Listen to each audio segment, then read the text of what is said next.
Pour révéler le meilleur de nous-mêmes et sortir de notre zone de confort pour atteindre nos objectifs, il faut d'abord donner à notre corps et notre esprit les bons outils. Et c'est la mission de la marque Skin Good Garden que j'ai eu le plaisir de découvrir il y a quelques semaines. Meilleur sommeil, cheveux plus volumineux, teint frais et éclatant.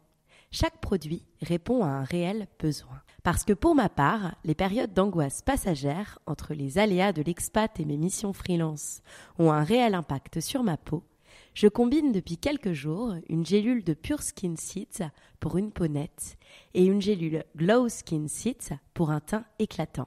En attendant de vous donner mon verdict après la cure de 2 mois, je suis ravie de vous offrir moins 30% sur tout le site avec le code LALEA30 pour que vous testiez à votre tour ces produits 100% vegan, sans gluten et sans allergènes. Bonne découverte!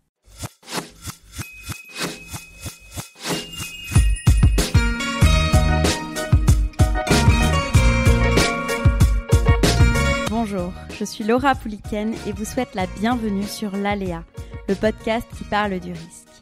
J'ai créé ce podcast pour déconstruire la vision traditionnelle du risque et montrer ses effets positifs dans nos vies. Tous les 15 jours, j'invite des hommes et des femmes qui viendront vous donner les clés et les outils pour devenir pleinement la personne que vous devez être en prenant les risques nécessaires. Je le répète souvent, mais croyez-moi, c'est la solution pour aider et inspirer le plus grand nombre. Si le podcast vous plaît, vous pouvez laisser un commentaire et 5 étoiles sur l'application Apple Podcast ou iTunes et ou partager les épisodes sur vos réseaux sociaux. Un grand merci d'avance. Petite news. Pour les passionnés de podcasts qui rêveraient de créer le leur, j'ai imaginé la formation dont j'aurais rêvé avant de me lancer. Dans cette formation, vous trouverez le nécessaire pour créer votre podcast et votre identité de marque. Le lien est dans les notes de l'épisode. Aujourd'hui, je suis avec Priscilla Routier-Triard. Priscilla, tu es la fondatrice de l'application Join the Sorority, qui est la première application bienveillante de protection, d'entraide et de partage entre toutes les femmes et les personnes issues de minorités de genre.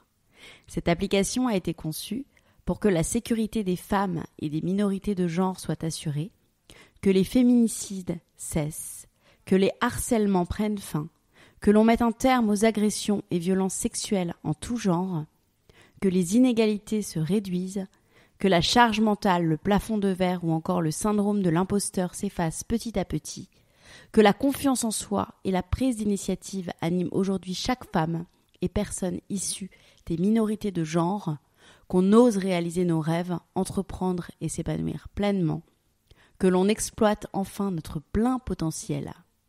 Cette application est mise à la disposition de toutes, accessible à tout moment, partout, gratuitement.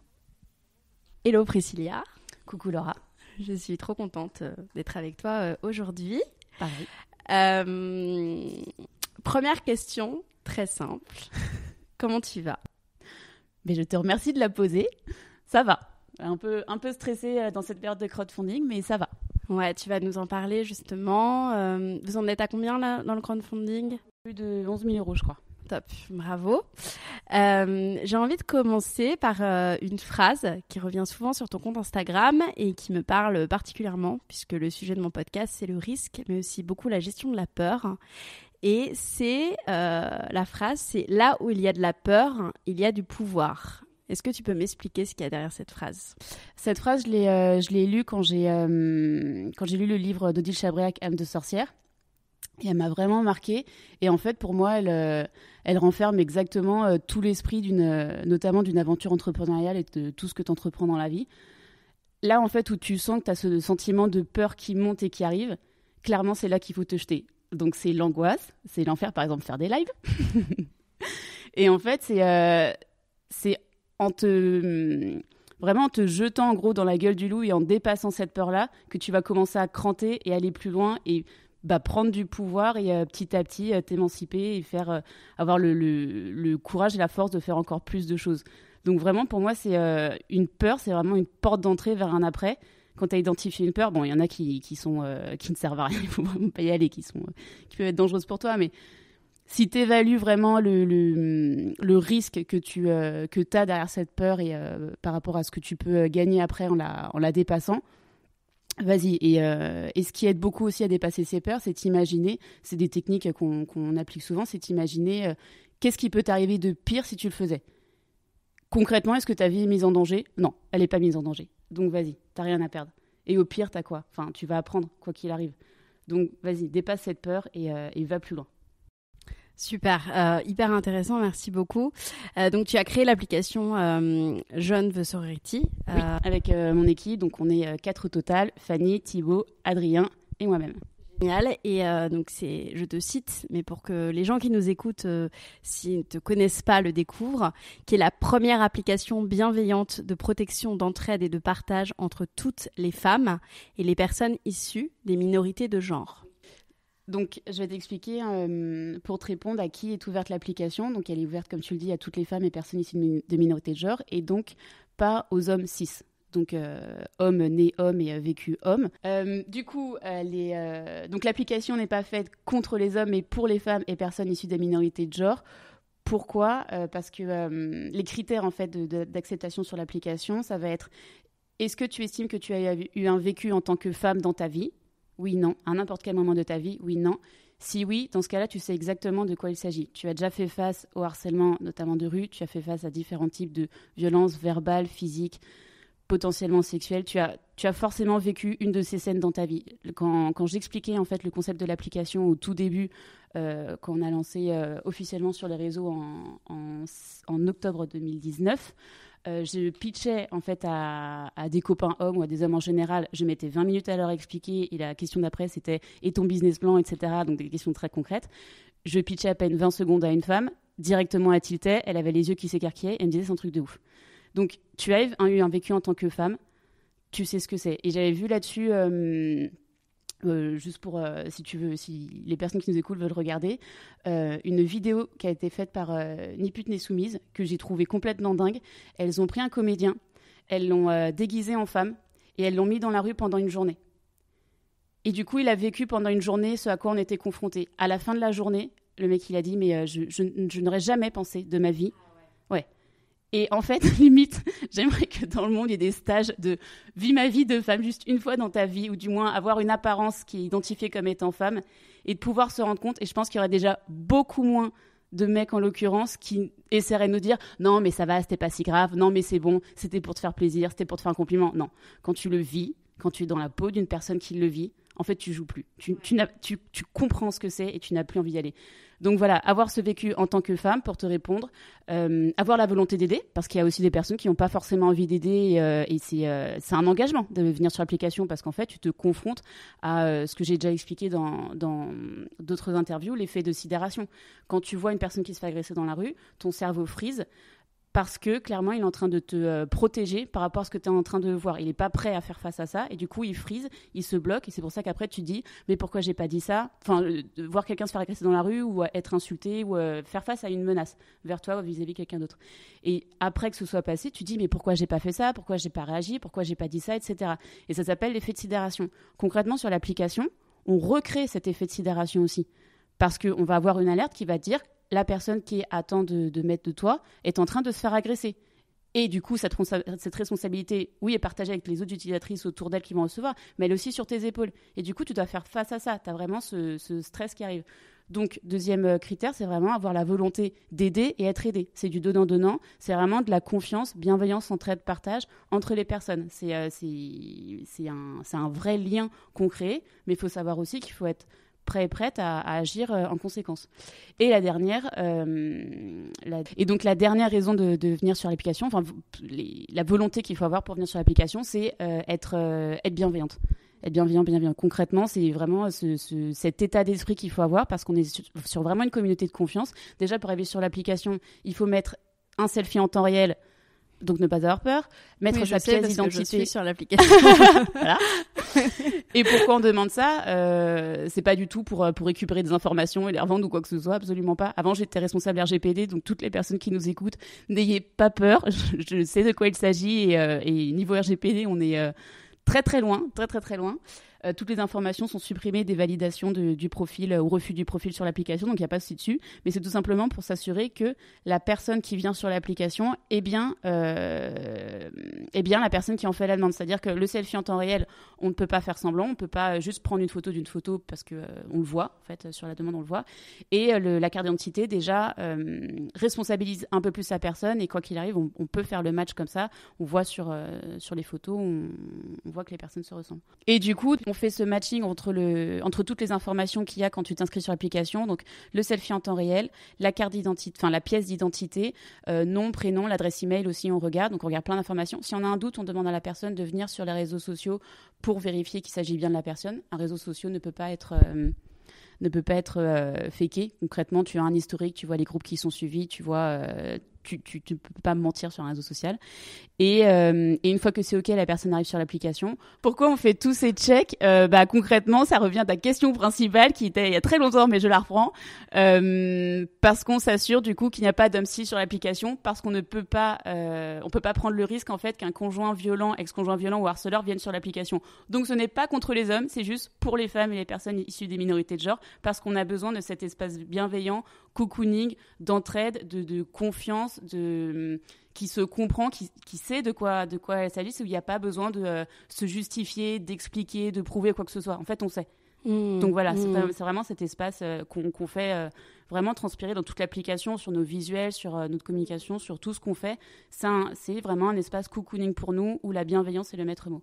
Super. Avant de revenir justement sur cette application, ton déclic pour la créer, justement cet univers visuel et graphique, j'ai envie de revenir sur ton enfance, parce que c'est ce que je fais beaucoup dans le podcast. Et toi, tu sembles avoir une détermination presque sans limite. Tu as ce côté aussi féministe, forcément. J'ai envie de savoir déjà quel enfant tu étais, quel genre d'enfant tu étais. Est-ce que tu avais déjà cette détermination dans ce que tu entreprenais ? Et ensuite, si tu étais féministe, finalement, si tu avais cette sensibilité par rapport aux femmes, ou c'est venu après, plus tard dans ta vie ? Je pense que depuis que je suis petite, je sais que je veux faire quelque chose qui a un impact et mener un projet vraiment qui a du sens pour moi. J'ai fait 2 burn-out, donc la perte de sens, la volonté de faire quelque chose qui puisse aider et avoir des résultats concrets, clairement, je l'ai en moi et j'en ai beaucoup souffert. J'ai toujours été la très bonne élève parce que mon parcours fait que j'ai dû me battre, faire mes preuves et toujours chercher en fait l'approbation des gens, vouloir faire plus, vouloir plaire. De par mon histoire familiale, j'ai dû y aller, quoi. J'ai dû me battre. Et du coup, je pense que tout ça, je l'avais en moi. J'ai jamais passé le pas, et c'est grâce à ce 2e burn-out où clairement, je suis tellement arrivée à un stade de chaos et de rien que toutes les portes se sont ouvertes dans ma tête. J'ai été suivie par ma médecin traitant qui m'a arrêtée, qui a été très bienveillante avec moi et qui m'a clairement dit je suis là, je vais te protéger. Comme là, t'es allée un petit peu vite. Est-ce que tu peux nous expliquer donc pourquoi tu as fait des burn-out, dans quel contexte. Dans quel contexte ? Alors, mon premier burn-out était en 2013 et donc c'était mon premier job, et je me suis beaucoup investie dans ce job parce que c'était assez élitiste entre guillemets, dans le sens où si on n'avait pas fait prépa, on passait pas. C'était le leitmotiv, tu fais pas prépa, tu passes pas. Donc j'avais fait prépa, tant mieux. Mais j'ai fait une école de commerce moyenne, c'est pas très beau à dire, mais j'avais pas fait les 3 premières ou 5 premières, et du coup j'ai été embauchée à un salaire avec cette fameuse grille de salaire qui est juste improbable. J'ai été embauchée avec un salaire qui était bas, mais je me suis battue, j'étais très contente d'avoir ce job-là, et il s'avère que 3 ans plus tard, je me suis rendu compte que je formais des personnes qui étaient payées 10K de plus que moi, qui ne connaissaient absolument rien et qui arrivaient sur le marché du travail. Moi, j'avais déjà automatisé énormément de choses et beaucoup, je m'étais vraiment investie dans la boîte. Et j'étais toujours payée 10K de moins que ces personnes-là. Et là, dans mon cerveau, ça n'était pas possible, en fait, de continuer comme ça. Et donc, pendant 6 mois, je savais pas ce que j'avais. Donc, le matin, tu te lèves, tu pleures, tu t'es déprimé, tu as une perte de sens complète, tu es énervé au fond de toi, tu as le feu. C'est vraiment le mot, c'est le feu. Tu te consumes de l'intérieur. Et ça s'en est devenu physique. Donc j'ai fait une fibroscopie pour savoir ce que j'avais. J'avais une hernie hiatale qui commençait à arriver. Donc mon corps commençait à prendre le relais dessus. Et là, je me suis rendu compte qu'il fallait vraiment que je fasse quelque chose, et je m'en suis sortie en quittant ce job. tout simplement. Tout simplement. Dans la semaine, tout est parti. Mais j'ai toujours maintenant cette chose en moi et je sais que c'est à vie. Ça revient, c'est que ça va pas. Exactement. Toutes les personnes qui ont fait un burn-out, je pense, ont cette flamme au fond d'elles qui peut se réactiver à n'importe quel moment. Tu penses que le corps est vraiment lié à l'esprit par rapport à ça et que le corps... Complètement. C'est pour ça que maintenant, je fais de la naturo et si on en parlera plus tard, mais complètement. Et le deuxième... Ça sera l'objet d'un deuxième podcast. Avec plaisir. Et le deuxième, c'était mars 2019. Du coup, schéma différent. C'était pas pour l'argent cette fois-ci. C'était question d'investissement et de confiance. J'étais arrivée numéro 2 d'une société qui faisait partie d'un grand groupe. Enfin, qui fait partie d'un grand groupe. Et je me suis beaucoup investie dans ce boulot. Le rythme était intense. Je faisais tout pour les équipes. J'avais les mains dedans. Et j'ai un call avec mon responsable à ce moment-là. Là, tu vas avoir l'exclusivité.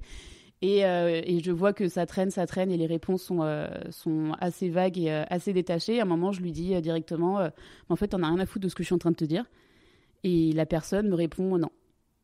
Et là, tout s'arrête. Là, dans mon cerveau, tout s'arrête. Et ça a été les semaines... Ouais.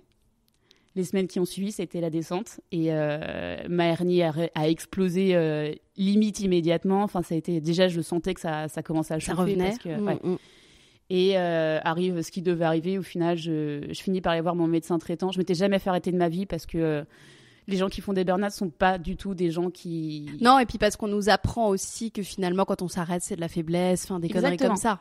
Les gens qui font des burn-out ne sont pas des gens faibles. C'est des gens qui se surinvestissent et qui donnent tout pour... Au contraire. Au contraire. Et du coup, je me fais arrêter, donc je le vis hyper mal. Donc là, pendant une semaine, je me sens comme une merde. Hein. Je me dis, mais moi, je me fais arrêter. Enfin, niveau égo, c'était bien. Et deuxième semaine, donc en fait, t'es arrêté pendant 2 semaines quand t'es arrêté par un médecin traitant. Et deuxième semaine, je me dis, mais je peux plus y retourner. Enfin, je me suis tellement épuisée, j'ai tout donné, je veux plus, j'y arrive plus. Et du coup, je retourne chez la médecin à la fin de ces 2 semaines-là. Et là, je suis limite en train de trembler en parlant. Je pleure. Enfin, c'est l'enfer. Et là, elle me dit, donc ce que je te dis tout à l'heure, je te crois. Le burn-out est une maladie réelle.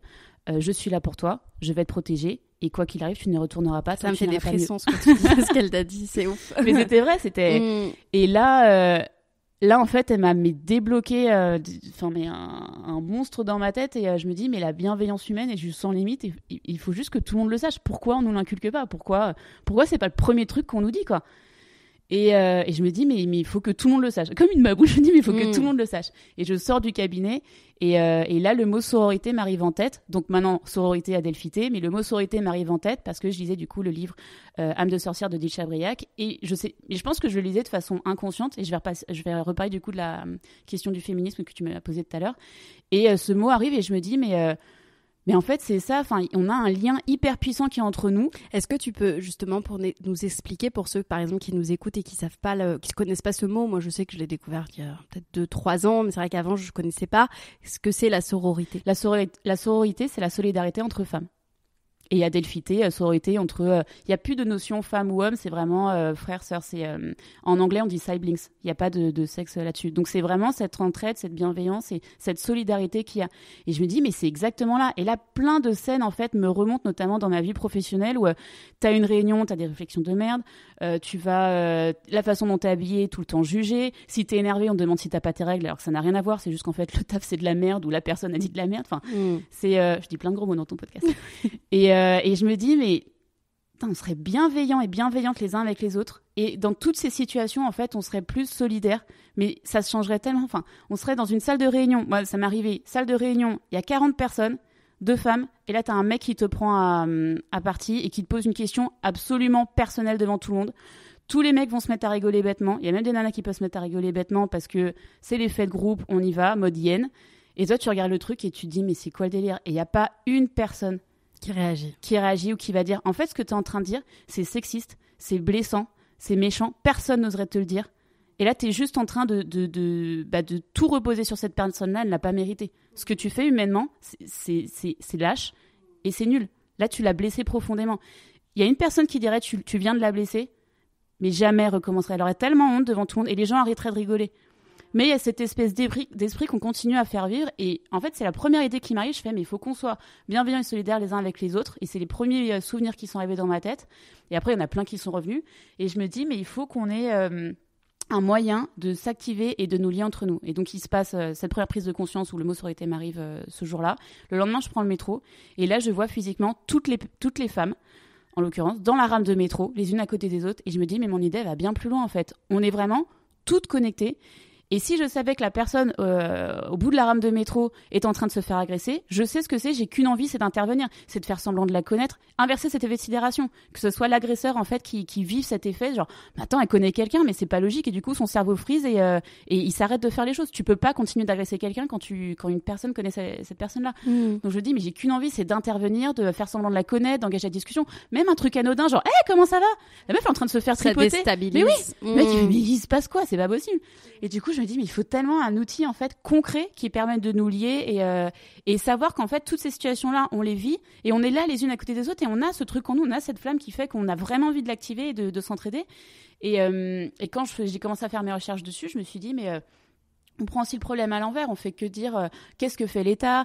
À l'époque, en 2019, c'était Emmanuel Macron, on t'attend. On attend des réponses du gouvernement, alors que c'est à nous de Et je me dis, le problème finalement. est pris à l'envers, en fait. C'est une fois que les faits sont commis, donc une fois que tu t'es bien fait agresser, que tu as tous les traumatismes en toi, qu'il va falloir que tu expliques, que tu fasses les démarches, que tu prouves, que tu trouves des preuves, qu'on te croit. C'est à toi de gérer les choses. Mais non, en fait, c'est pas ça. Faut juste que ça se passe pas parce que ça doit pas se passer. On doit pas vivre ces choses-là. C'est pas normal. Et on est tous les uns à côté des autres, les unes à côté des autres. On est hyper liés. Enfin, si la personne à côté de moi déjà agissait, ça n'aurait même pas lieu. On n'aurait pas à parler du reste. Et ça ne doit pas se passer. Et du coup, là, je me dis, mais donc il faut cet outil concret. Qu'est-ce qu'on fait ? Et mais du coup, ça me consommait vraiment de l'intérieur pour le coup. J'étais omnibulée par ça. Et je me suis dit, on a toutes un téléphone entre les mains.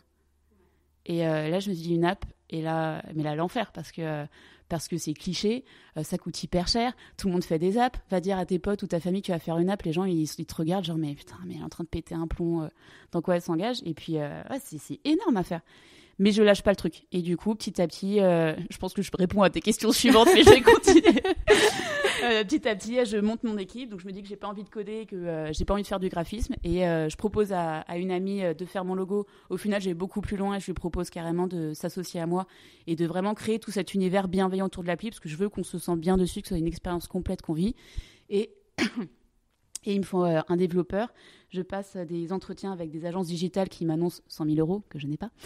Et par contre, je les pitch en fait que sur les fonctions. Je leur dis pas de quoi il s'agit, parce que je voulais encore... j'ai toujours pas répondu à la question du féminisme, mais je vais y arriver. Je voulais pas commencer à parler dessus. Je voulais vraiment, moi, bien me faire mon idée. Et je me considérais pas comme féministe à l'époque, donc j'avais besoin de faire ce cheminement-là. Et j'en reparlerai. Et du coup, via ces entretiens, je réussis à choper la techno qu'il faut, qui est la techno React utilisée par Facebook pour développer iOS et Android en même temps. Et en fait, ça va être ma porte d'entrée pour trouver mes développeurs. Et ce que je fais, c'est que je continue à tout baser sur l'humain, la bienveillance. Je me dis, on est tellement liés, ça peut que...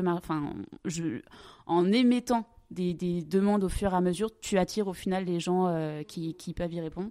Et j'en parle partout autour de moi. Et au final, c'est ma sœur qui en parle à son copain, qui en parle à un autre copain. Il y a 6 personnes entre moi, du coup, et Thibaut, mon CTO.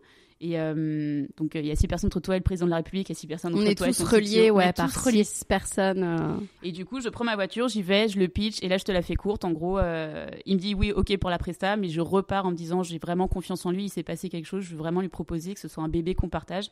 Je le pitch du coup sur l'idée. Il me dit c'est ouf. Et du coup, j'ai mon CTO Thibaut qui a des parts. Fanny, ma graphiste, qui a des parts, et Adrien qui nous rejoint par la suite, qui va avoir des parts. Adrien, si tu m'écoutes, je te promets, ça arrive. Et du coup, qui arrive, et on a 2 développeurs, et une graphiste et moi-même. D'accord. Et du coup, en effet, ouais, tu as répondu à pas mal de questions. Et la question du féminisme, du coup, non, je me considérais pas du tout comme féministe, parce que il s'est passé plein de scènes comme ça dans les différents jobs que j'ai faits, dans des startups ou des gros groupes, c'est dans toutes les entreprises, ça se passe.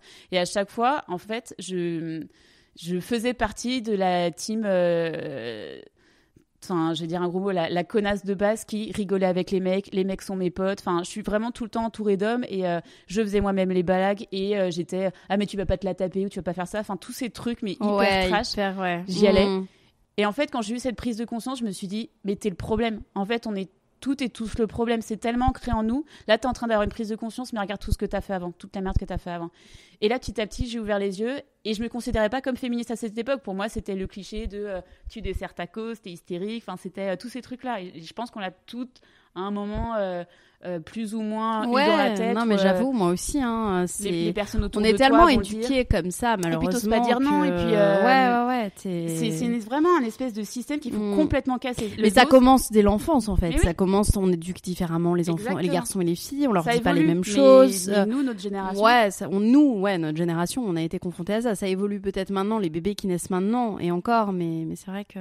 Donc c'est un vrai travail de déconstruction. Et pourquoi j'en parlais pas du coup au début de ce que je faisais? Parce que j'avais besoin, moi, de me déconstruire et de me réapproprier du coup les termes, je sais pas, mais en tout cas de savoir exactement où je me plaçais et ce que j'avais en moi. Et oui, clairement, je suis féministe, tout ce que je fais est plus le féminisme à fond, donc je suis très fière maintenant de dire que je le suis, mais il y a vraiment ce chemin que j'ai dû faire et j'ai écouté plein d'autres personnes qui aujourd'hui aussi se déclarent féministes et notamment Noémie Delattre que j'adore et qui est un soutien dingue pour The Sorority.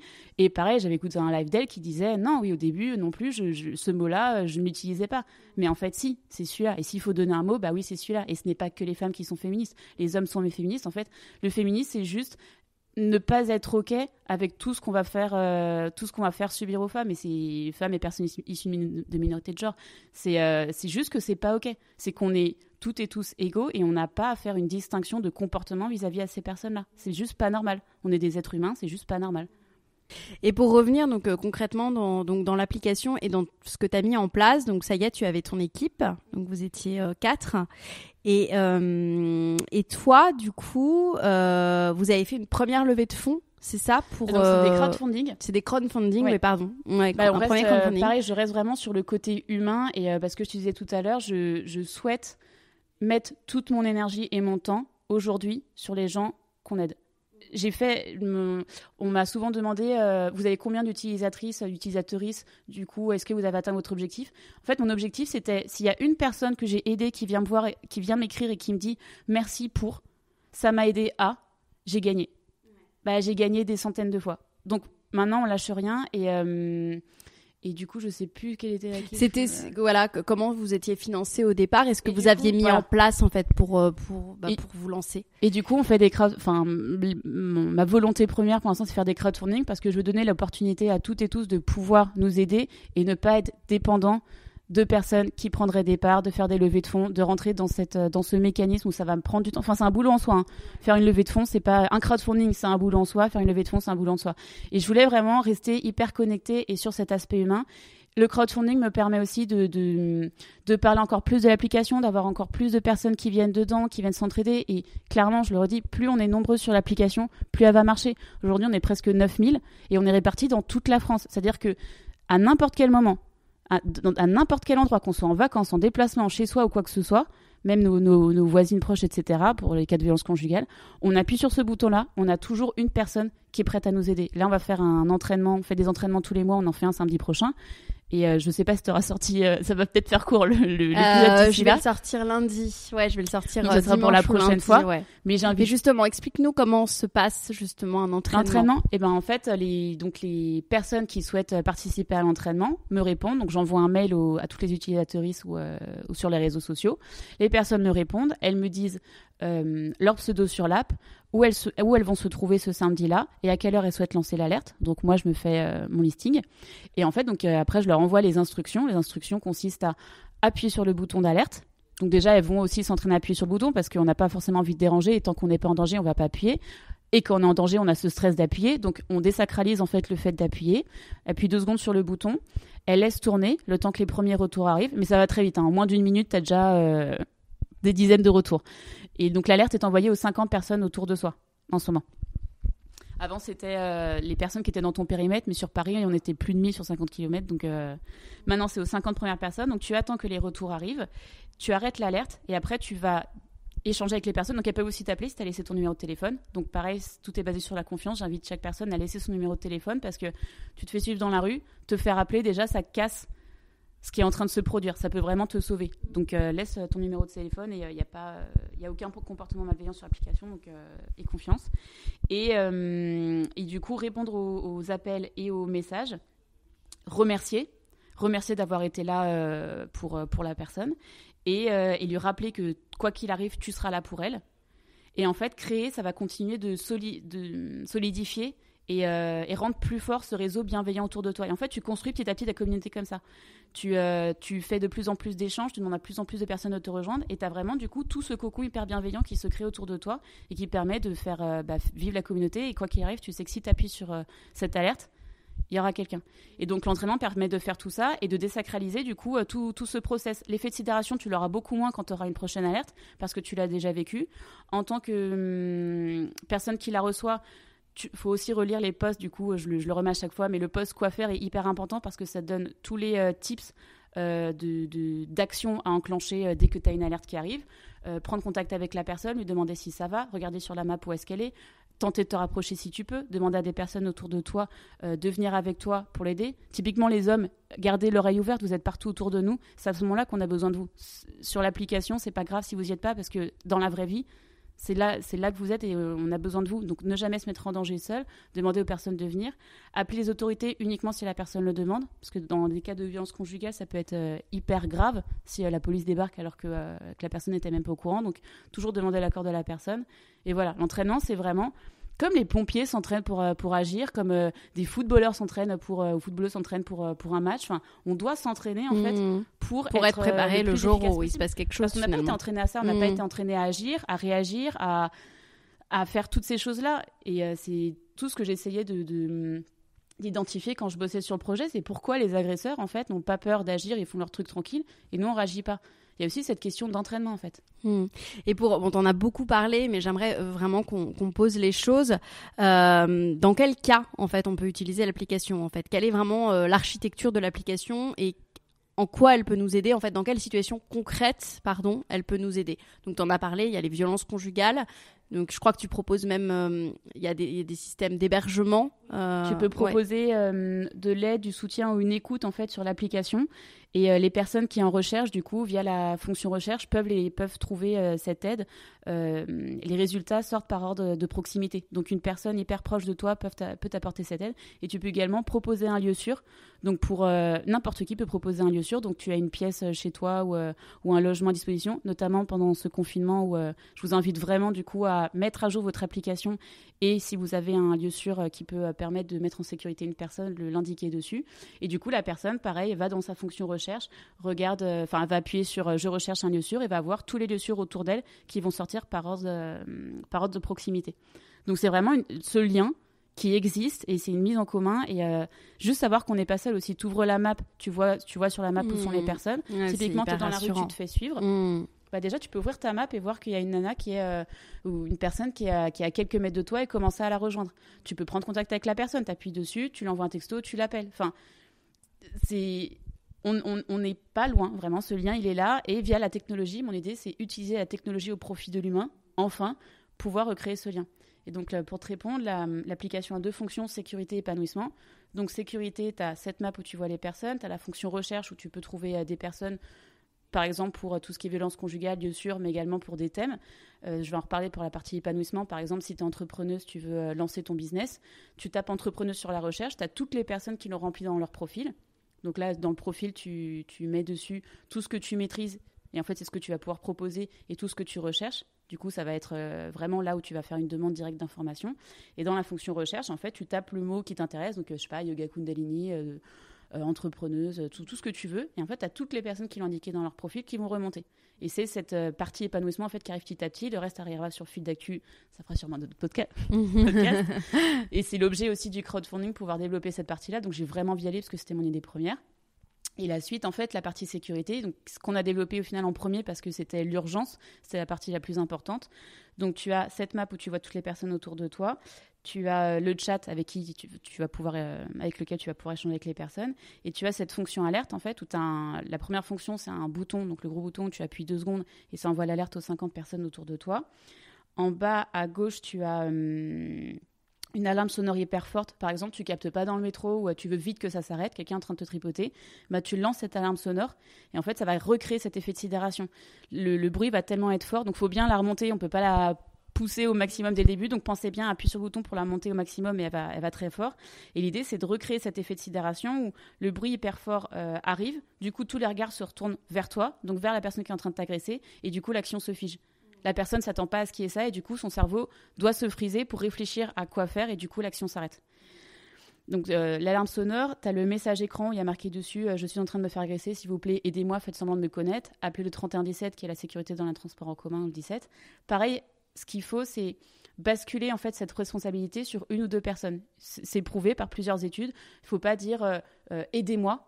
Il faut cibler une personne ou deux personnes, leur montrer ce message et en fait vraiment transvaser toute cette responsabilité sur ses épaules. Et il va se créer du coup une nouvelle espèce de bulle hyper bizarre, une espèce de moment suspendu où les gens vont vous regarder tous les deux. La personne, elle va stresser, à se dire mais qu'est-ce qu'elle me veut, qu'est-ce qu'elle me demande et elle sait qu'elle doit agir. L'agresseur va voir le truc, il est de toute façon également dans cette bulle, il ne peut que s'arrêter. Donc on inverse encore l'effet de sidération. Et juste, je prends 2 secondes pour expliquer l'effet témoin, parce que je trouve ça hyper important et je pense que plus de personnes le sauront. À chaque fois, je le répète, mais non, mais il faut répéter, t'as raison. L'effet témoin, c'est aussi un mécanisme improbable dans notre cerveau qui dit que plus il y a de personnes qui voient une scène de violence ou une scène improbable, moins quelqu'un va agir proportionnellement. Pourquoi ? Parce que tu dis qu'il y a tellement de personnes autour de toi que forcément, c'est trop dangereux, il faut pas que j'y aille, donc personne ne bouge. Et en même temps, tu dis qu'il y a tellement de personnes autour de toi qu'il y a forcément une personne plus habilitée que toi à agir, et du coup, tu attends. Et ça fait une scène de viol qui s'est passée à Lille au moment où je commençais à bosser sur l'appli. Une femme se fait violer devant tout le monde, personne ne fait rien. Bah, effet témoin. Et juste, on le saurait, c'est prouvé aussi par des études, si une personne le savait et faisait le premier pas, bah, d'autres personnes suivraient et seraient hyper fiers le soir de dire j'ai aidé cette personne, alors qu'elle l'aurait jamais fait si cette personne n'avait jamais fait le premier pas. Mais on s'en fout en fait. Juste gardez-le en tête, faites le premier pas, vous ne mettez pas en danger à faire un premier pas et le reste suivra. Et la dernière fonction du coup sur l'alerte, c'est les numéros utiles. Donc dessus, vous pouvez appuyer sur le bouton. Il y a plein de personnes qui ont peur. En fait, ça n'appelle pas directement la police, pas du tout. Juste appuyez sur le bouton. Il y a le numéro de la police en cas d'urgence. Le 3117 qui est la sécurité dans les transports en commun, le 3919, les numéros pour les sourds et malentendants, numéro pour les enfants faisant face victimes de violences. Enfin voilà, il y a tous les numéros qui sont là et donc après, cette partie-là sera adaptée au fur et à mesure qu'on va se déployer de pays en pays parce qu'on ira. Ouais, justement, tes projets pour l'application là, à court terme, à moyen terme et à long terme. Donc là, on est en second crowdfunding. Donc le premier nous a permis un peu de faire la base, mais pour l'instant, c'est vraiment notre investissement et je fais encore un énorme bisou à l'équipe parce que sans eux et sans leur temps, on n'y serait pas. Et investissement aussi perso, j'ai mis mes économies pour l'instant dedans, donc voilà. Le deuxième crowdfunding permet du coup de passer aux étapes suivantes. Donc les étapes suivantes, la première qu'on a validée, c'est l'application qui peut vivre 1 an de plus. Donc ça c'est bon. La deuxième, ça va être l'ouverture au moins de... Non, je te dis des bêtises. La deuxième, ça va être l'ouverture aux pays francophones. Donc Belgique, Suisse, Canada, Algérie, Maroc, Tunisie. Les pays qui nous l'ont demandé en premier. Ensuite, ça va être l'ouverture aux moins de 15 ans parce que... Je n'ai qu'une envie, c'est d'ouvrir au moins de 15 ans, mais je ne peux pas légalement le faire parce qu'il y a des adaptations de textes et techniques à faire. Il y a des documents et autorisations à récupérer et en fait, on ne peut pas faire ça comme ça. Pour les moins de 15 ans, c'est parce que j'imagine qu'il y a des parents qui demandent... L'autorisation parentale, voilà. Ouais, bien sûr. Et du coup, c'est aussi du boulot dessus, donc j'ai besoin d'aide pour faire ces développements, mais j'ai qu'une envie, c'est rapidement l'ouvrir parce que oui, les moins de 15 ans vivent des violences à la maison, vivent des violences à l'école, dans la rue, enfin... C'est une priorité, donc aidez-nous. Je veux vraiment vite le faire. Ensuite, ça va être l'ouverture d'un accès spécifique aux professionnels de l'accompagnement. Donc typiquement, les juristes, les avocats, les associations, les psychologues, tous les coachs de vie, les coachs de sport, naturopathes, enfin toutes les personnes en fait aidantes qui peuvent proposer leurs services auront un accès dédié sur l'application. Et du coup, on vérifiera les profils, par exemple, on vérifiera les cabis, on vérifiera différents types d'informations qui attesteront bien que ce sont des professionnels de la santé, de l'accompagnement, du bien-être. Et elles auront un accès spécifique du coup sur l'app qui permettra de proposer leurs services via ce système de matching directement aux personnes qui le demandent. Et on continuera du coup à solidifier ce lien et elles pourront trouver une clientèle patientèle et les personnes en demande pourront trouver des personnes qui correspondent vraiment à leurs besoins et échanger avec elles en one-to-one sur l'application. Ensuite, le palier suivant, c'est le fil d'actualité. Donc j'ai plein de demandes. J'ai des retours sur l'app, des retours sur les réseaux de l'application bouge pas, je veux le fil d'actualité. Bah moi aussi, mais c'est aussi beaucoup de boulot. Donc aidez-nous à aller plus loin. C'est des choses de dingue qui arrivent et j'ai qu'une envie, c'est qu'on y aille. Donc allez-y, soutenez-nous. Et le crowdfunding est sur KissKissBankBank et on a jusqu'au 25 novembre du coup 2020 qui est la journée internationale pour l'élimination des violences à l'égard des femmes. Donc hyper important.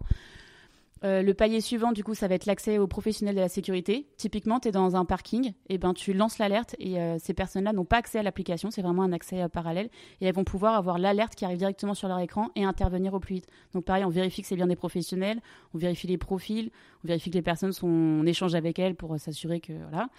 Et du coup, l'idée, c'est, elles, leur apporter un outil supplémentaire au-delà des caméras, des agents qui sont postés partout, etc., dans des bars, des institutions, des écoles, des cinémas, des bibliothèques, enfin partout, dans des parkings, partout où il peut y avoir des agents de sécurité. Elles ont un outil en plus, en fait, qui leur permet de savoir en temps réel et localiser immédiatement une personne qui serait en danger. Il y a juste un bouton. Et les personnes, du coup, qui savent qu'il y a ces personnes, ces professionnels derrière, sont rassurées en se disant, quoi qu'il m'arrive, je sais que oui, j'ai ma communauté, mais en plus, j'ai des professionnels qui peuvent intervenir et qui sont là pour ça. Et le dernier, c'est déploiement monde. 100 000 euros, c'est notre objectif. On n'est pas du tout, mais on ira. Quoi qu'il arrive, on ira. J'ai encore 2 questions Vas-y. avant de passer aux petites questions que je pose toujours à la fin du podcast. C'est donc des questions un petit peu plus finalement personnelles sur ton aventure. Vas-y. Donc tu as déjà fait 2 burn-out Mhm. et lorsqu'on est en phase de lancement, on passe énormément de temps. Jour et nuit sur son projet, donc sur ton application. Comment toi, tu gères cela donc à titre personnel, donc avec ton mari, tes 2 enfants, tes 2 bébés, et puis aussi donc déjà dans ce point de vue un peu personnel, familial, et puis après toi pour te protéger d'un 3e burn-out finalement. Ben, je l'ai frôlé parce que de toute façon, comme je disais, c'est cyclique. Enfin, quand tu as fait un burn-out, tu l'as au fond de toi. Donc, si tu ne fais pas attention, tu ne protèges pas, tu vas l'avoir. S'engager dans une aventure entrepreneuriale, du coup, j'avais du sens. J'ai été écoutée, reconnue, parce que de toute façon, c'était moi qui m'écoutais, qui faisais ce que j'avais envie. Donc, reconnue, non, mais j'avais cette flamme en moi. Donc, voilà, j'éliminais ces parties-là. Mais par contre, je me dévoilais, je me mettais en danger. Je devais trouver des personnes pour m'entourer, des fonds seuls. Et puis, tu dois tout construire de zéro. Donc, au niveau temps, une des caractéristiques aussi du burn-out qu'on a beaucoup en confinement, c'est la barrière entre le perso et le pro, que tu dois bien faire parce que tu bosses chez toi. Du coup, à quel moment ça s'arrête, arrêter de regarder les mails, arrêter de faire ça, etc. Là, je fais quelque chose où, encore une fois, je fais vivre cet effet de sidération. Donc, je me sens hyper mal quand quelqu'un m'écrit à minuit, par exemple, et va me dire j'ai reçu une alerte, qu'est-ce que je fais, de ne pas lui répondre parce que j'ai créé cet outil pour les aider, mais aussi je te fais vivre ça. Donc je leur réponds. Donc la barrière entre le perso et le pro a été explosée en plein vol. Donc là-dessus, je suis nulle et il faut vraiment que je commence petit à petit à me discipliner. Maintenant que l'application existe, que c'est lancé, qu'il y a de plus en plus de personnes dans la communauté, que les valeurs sont complètement ancrées, qu'il y a ce mouvement qui arrive. Enfin, maintenant qu'elle vit en fait toute seule, c'est plus vraiment notre bébé, c'est le bébé de tout le monde. Il faut que j'arrive à un peu m'en détacher et vraiment me protéger dessus parce que là, ça c'est une catastrophe. Là, Justement, quels sont tes conseils donc tu as pu commencer à mettre en place? Donc voilà, bien sûr, c'est très dur, mais justement, je sais que tu as des petits conseils, des techniques qui pourraient aider ceux qui nous écoutent pour justement te préserver au maximum de ce que tu peux faire. Grâce à la naturo, comme je t'ai dit, donc en parallèle de l'AB, je me suis inscrite dans l'école d'Odile Chabriac, donc la boucle est bouclée jusqu'au bout, à l'INH, que j'invite toute personne voulant cheminer dedans à rejoindre. Et en fait, du coup, j'apprends énormément de choses. Donc la naturo, c'est pas le cliché ou juste l'alimentation.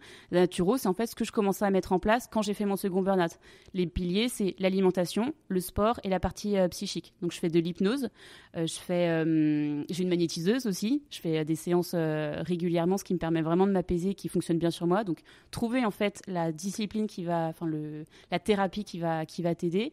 T'as le sommeil aussi qui est énormément important. Enfin, je vais pas faire je vais pas te faire un podcast sur la naturo, mais t'as vraiment plein de techniques de vie à mettre en place. Ouais, est-ce que tu peux nous dire 2-3 techniques Comme je te dis, alimentation, ouais. Je vais pas aller dans les détails, mais si vous voulez, le livre qui m'a ouvert les yeux dessus, ça a été le fasting. C'est le jeûne intermittent en fait, et dès qu'il y a une personne qui me demande déjà comment t'as perdu tout ton poids de seconde grossesse, le jeûne intermittent, et ça a été un outil hyper puissant pour moi, parce que déjà c'est devenu une partie de ma vie. Enfin, je ne me dis plus que je fais un fasting, juste c'est ma façon de vivre maintenant. Donc l'idée du jeûne intermittent, c'est pendant 16 heures tu fais un jeûne, et je le dis entre guillemets parce que je le considère même plus comme un jeûne. En gros, tu finis de manger vers 19h et tu vas recommencer le lendemain vers 11h midi. Je ne sais pas si ça fait exactement la 16h, mais en ce moment, c'est ce que je fais et ça me va très bien. Tu bois de l'eau, 1,5 litre d'eau par jour. Et en fait, en faisant ce jeûne intermittent, déjà le matin, tu n'as pas cet épuisement que tu as après avoir pris ton petit déjeuner. Parce que concrètement, ton corps va travailler pour pouvoir intégrer les couches de nourriture que tu vas lui remettre dedans, sachant qu'il n'a pas fini de digérer ce que tu as mangé la veille. Et en fait, tu épuises ton corps en faisant ça. Donc ça, il faut juste vraiment le comprendre et aller dans ce sens-là. Et du coup, le matin, je suis hyper productive.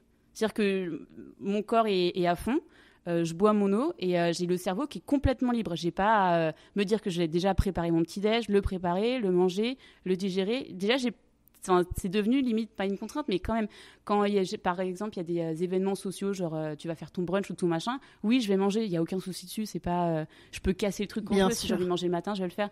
Mais juste, je sais qu'en faisant ça, je vais être hyper focus sur ce que je vais faire.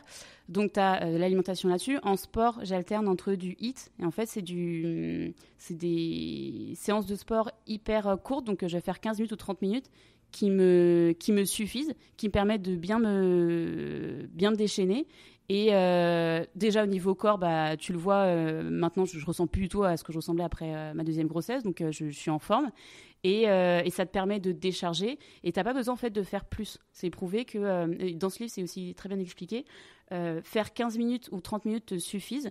Laisse juste une journée à ton corps pour que les muscles se refassent et qu'ils se restructurent et petit à petit intègrent ce que tu lui as mis dans la tête. Tu recommences 2 jours après, enfin le surlendemain. Et ça te permet vraiment de faire une discipline et de, pareil, te donner plein d'idées. Pendant que je fais mes séances, j'ai plein d'idées qui arrivent, j'ai mon niveau de stress qui descend, ça fonctionne sur moi. Donc vraiment, aussi trouver sa discipline. Il y en a, ça va être le yoga, il y en a, ça va être du pilates. Le pilates, c'est hyper bon aussi. Donc trouver sa discipline et vraiment pas vivre comme une contrainte. En fait, c'est un cadeau que tu te fais pour aller plus loin et pour être vraiment au meilleur de toi-même. Et comme je disais, après... je conseille vraiment des gens de trouver à tout le monde de trouver sa thérapie parce que c'est vraiment un accompagnement. C'est pas non plus qu'on est faible, on a cette vision-là. Moi, mon hypnotiseur, c'est un psychiatre. Quand j'ai dit à mes parents, je vois un psychiatre, mais c'était le bad ultime. Mais ça m'aide de dingue. Vraiment, l'hypnose me permet de, si j'identifie un point de blocage complètement... J'ai jamais testé l'hypnose. Que j'ai identifié... que j'ai identifié...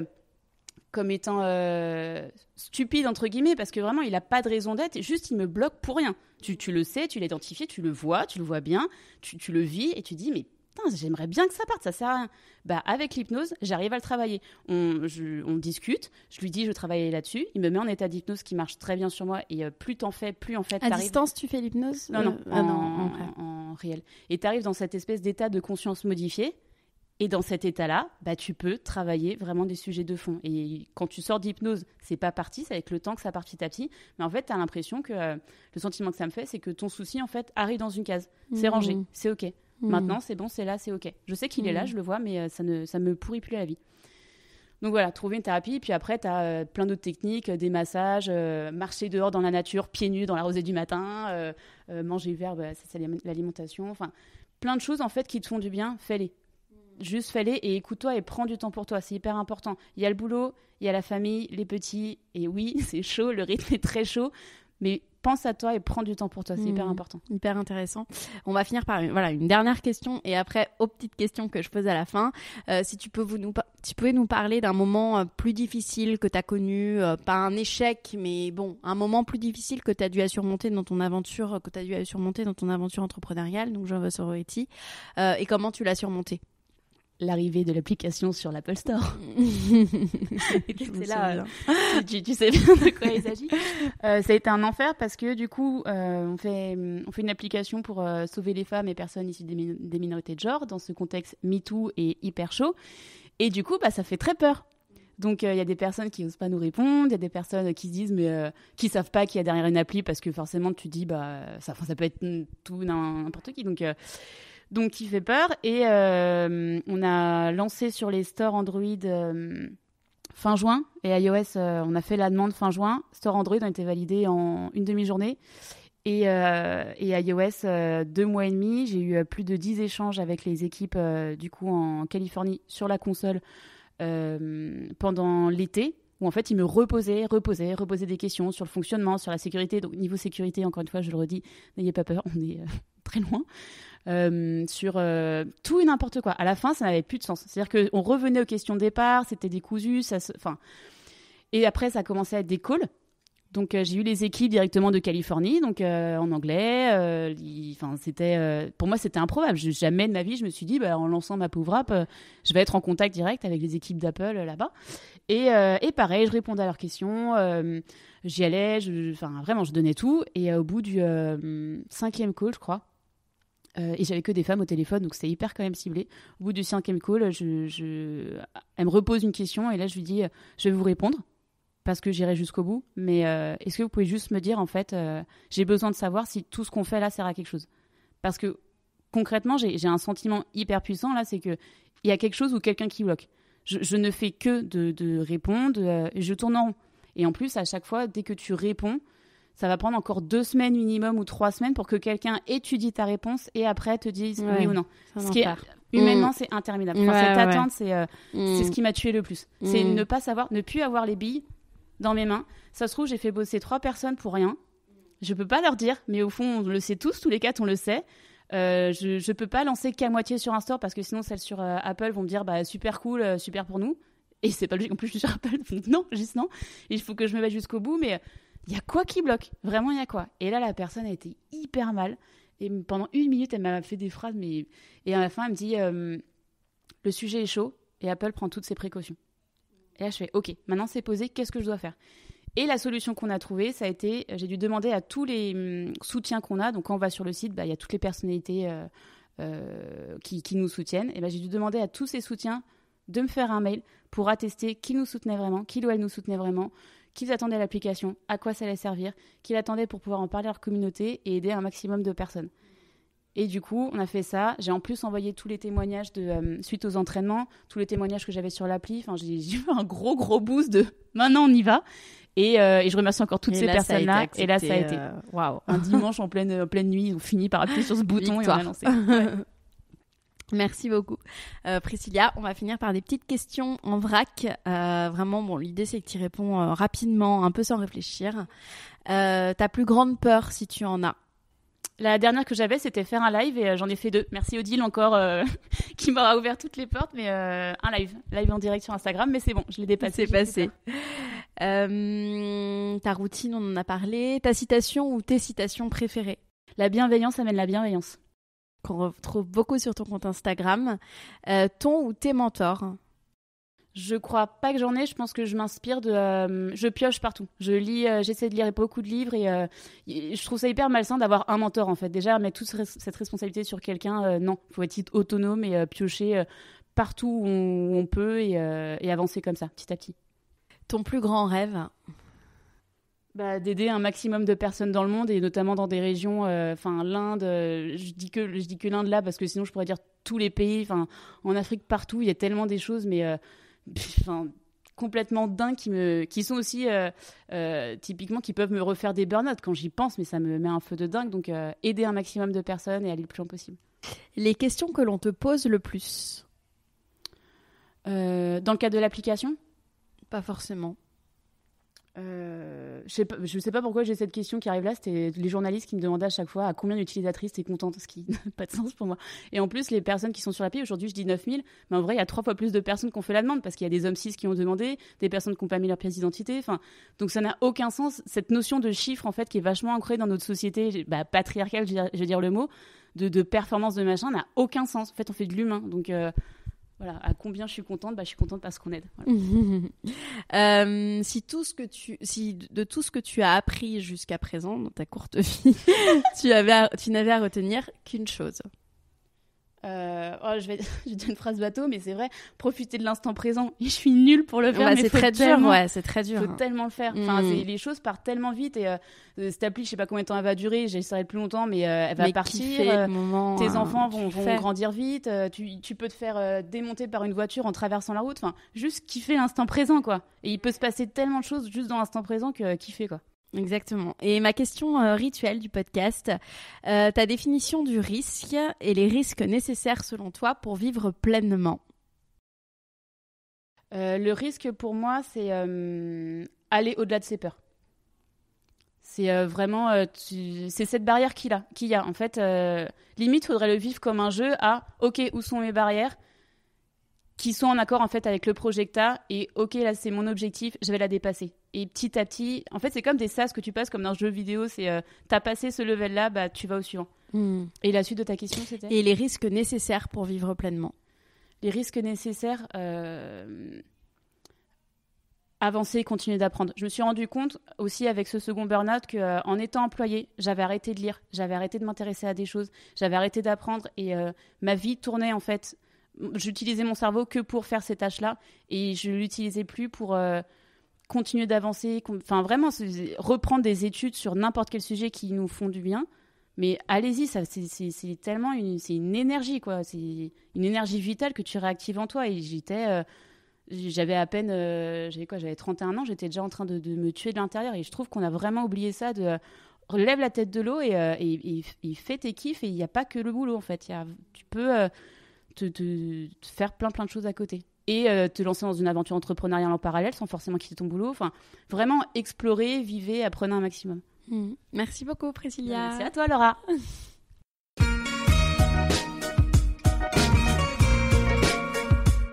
Vous venez d'écouter l'Aléa. Merci d'avoir passé ce petit temps avec moi. Quelques petites infos en plus avant de se quitter. Vous pouvez suivre l'actualité du podcast sur mes comptes Twitter et Instagram, Lo from Paris, ou encore le compte lalea.podcast. À bientôt.